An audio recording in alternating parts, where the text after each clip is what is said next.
رسول اللہ صلی اللہ علیہ وآلہ وسلم نے ارشاد فرمایا، بدگمانی سے بچتے رہو۔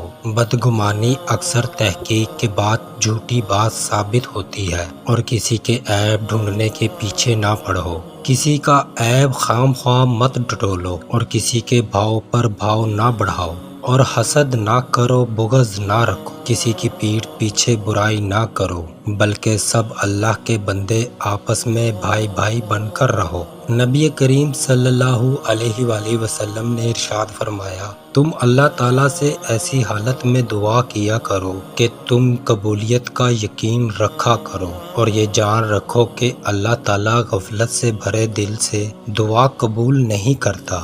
رسول اللہ صلی اللہ علیہ وآلہ وسلم نے ارشاد فرمایا، جس شخص کے ساتھ اللہ تعالیٰ بھلائی کا ارادہ کرے اسے دین کی سمجھ عنایت فرما دیتا ہے۔ رسول اللہ صلی اللہ علیہ وآلہ وسلم نے ارشاد فرمایا، اس آدمی کے لیے خوشخبری ہو جس نے مجھے دیکھا اور مجھ پر ایمان لایا، اور جو آدمی مجھ پر ایمان لایا یا جبکہ اس نے مجھے دیکھا ہی نہیں، اس کے لیے 7 دفعہ خوشخبری ہے۔ رسول اللہ صلی اللہ علیہ وآلہ وسلم نے ارشاد فرمایا، وہ شخص جنت میں نہیں داخل ہوگا جس کے دل میں رائی کے دانے کے برابر بھی تکبر اور غرور ہوگا۔